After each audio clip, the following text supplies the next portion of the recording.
supaya beroleh hidup yang kekal. Demikian pembacaan firman Tuhan kita renungkan bersama tengah hari ini. Sebenarnya nanti ayat 16 itu adalah ayat hafalan kita kan. Ya, for God so loved the world that He gave His only begotten Son. Dalam bahasa Inggris. Jadi tajuk untuk kelas kita tengah hari ini adalah dialog Yesus dengan Nikodemus. Apakah yang saya maksudkan tentang perkataan dialog? Sebab dalam bab 3 dan bab 4 ada dua dialog yang agak panjang. Dialog ini macam perbualan lain. Yesus sedang berbual dengan Nikodemus. Dan bab 4 Yesus berbual dengan siapa? Perempuan Samaria. Nanti 2 minggu akan datang kita akan belajar tentang itu. Sebenarnya ini pastor beri sedikit ulasan tentang ini Injil Yohanes. Kalau kamu baca bab yang ketiga Injil Yohanes, kamu harus juga baca bab yang keempat. Sebab Yohanes penulis kitab Injil ini, dia sengaja membandingkan, dia sengaja meletakkan dua dialog ini. Satu, Yesus dengan Nikodemus, dan yang kedua Yesus dengan perempuan Samaria. Ada perbandingan. Coba kamu nanti 2 minggu akan datang saya akan sebut lebih banyak. Coba kamu lihat perbezaan di antara Nikodemus dengan perempuan Samaria. Kamu boleh sebut ada tiga perbezaan. Itulah pastor tadi tanya Kristensen, kamu sudah banyak membaca itu buku, dan Kristensen jawab 100 lebih bukan surat. Saya membaca buku tafsiran pastor, sebab dalam ceramah bukan semua saya dapat kupas. Jadi sekarang untuk permulaan ya, saya mau kamu pikir ini memang lebih jauh sedikit. Perbezaan di antara Nikodemus dengan perempuan Samaria sebenarnya banyak kontras. Tapi saya mau kamu sebut 3. Yang ketara itu, Nikodemus itu apa? Dia lelaki atau perempuan? Lelaki kan? Ya, kalau perempuan Samaria itu perempuan lain. Itu kontras perbezaan yang pertama. Satu dialog dengan laki-laki, bab 4 adalah dialog dengan wanita, perempuan Samaria. Kenapa dalam Injil kalau kita baca Injil Lukas juga banyak kali bila Yesus menyambung atau melakukan sesuatu dalam cerita cara penulisan Injil Lukas, banyak kali perumpamaan atau kisah pelayanan Yesus, dia akan mengajar tentang dengan seorang lelaki, dan peristiwa yang kedua mungkin Yesus menyembuhkan seorang wanita. Itu luar biasa. Nampaknya macam kalau dalam Injil ini 2000 tahun yang lalu sudah jelas ada satu kesetaraan di antara jantina. Kalau abad yang pertama, hak lelaki itu jauh lebih besar.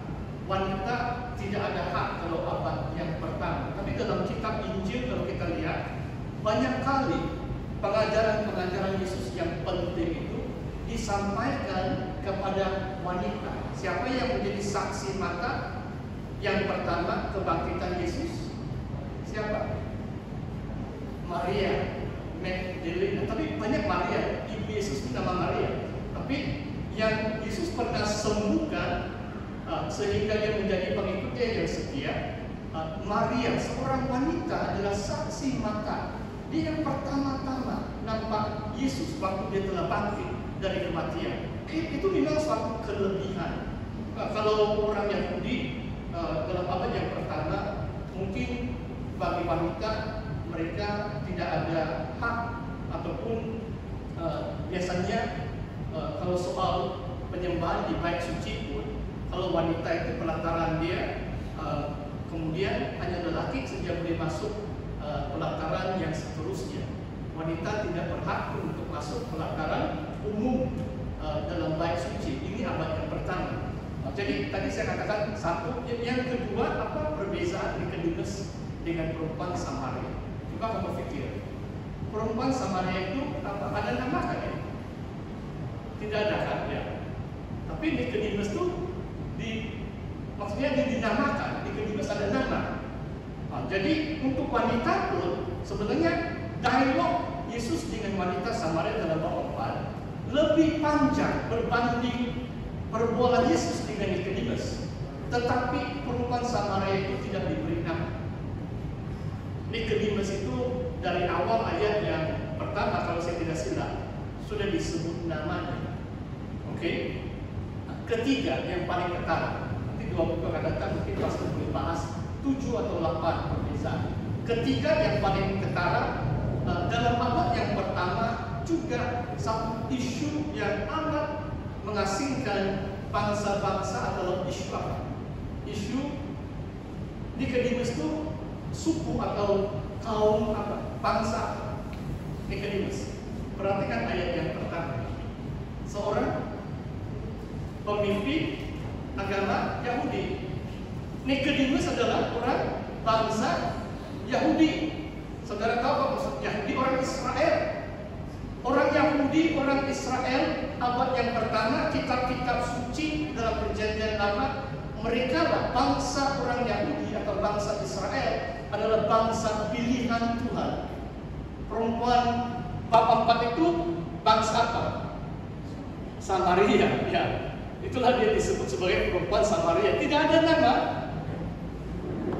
tetapi dia dari satu bangsa yang tidak disenangi. Malah dalam bab 4 dikatakan orang Yahudi tidak bergaul dengan orang Samaria. Siapa yang menghadiri kebaktian tadi? Silakan katakan. Kebaktian Ahad. Ramai juga yang hadir. Yang tadi lah itu. Yang pengunjung kebaktian itu pastor dan cerita sedikit. Kalau gereja kita sedang di Borneo, kamu tidak melihat ramai ini. Kalau Chinese atau bangsa Cina itu tidak ramai kan? Tidak ramai. Dan saya boleh cerita dengan kamu sebab saya pasti sidang di gereja di Borneo. Sejak saya masuk dalam pelayanan sampai hari ini, saya merupakan satu-satunya Cina tuli pastor, Chinese pastor yang melayani sidang di Borneo yang berbahasa Malaysia. SIB kita, supaya kamu lebih tahu, walaupun kamu masih remaja, hampir 99% ibadah kita dijalankan dalam bahasa kebangsaan bahasa Malaysia.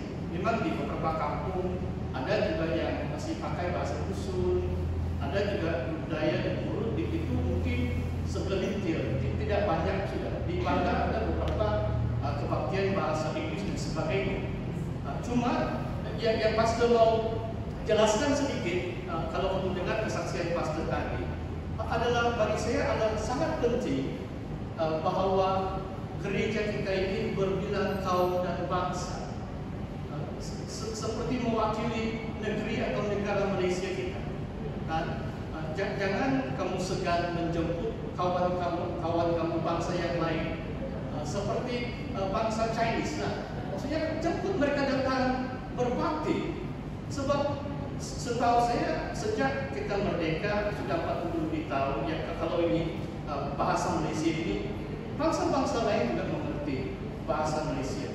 Jadi mereka masuk kebaktian kita ini, mereka mengerti, tapi kamu perlu mendekati. Oleh itulah disebabkan nanti kita lihat dalam bab yang keempat, perempuan Samaria itu dia bersaksi di kampung halaman. Dia membawa orang lain datang kepada Yesus.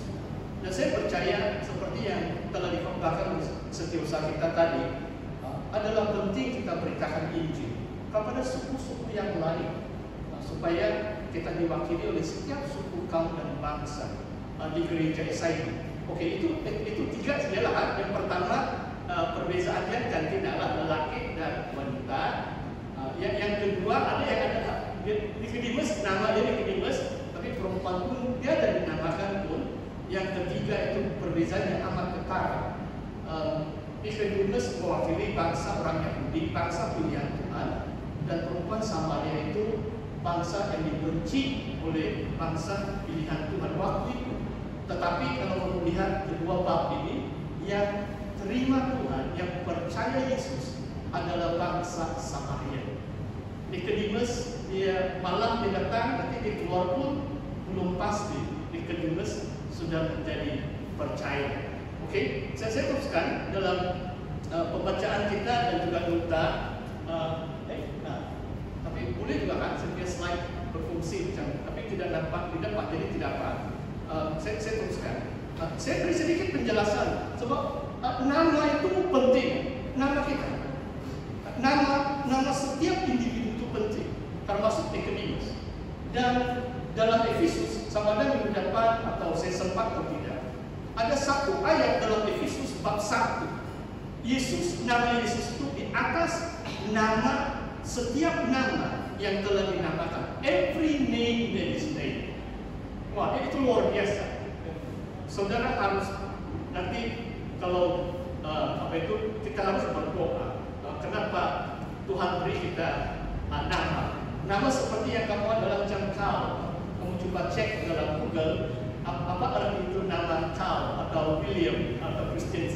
Saya beri satu cerita. Kamu tahu ini Maharaja Alexander the Great, Alexander Agung kan, dalam mungkin buku sejarah kamu.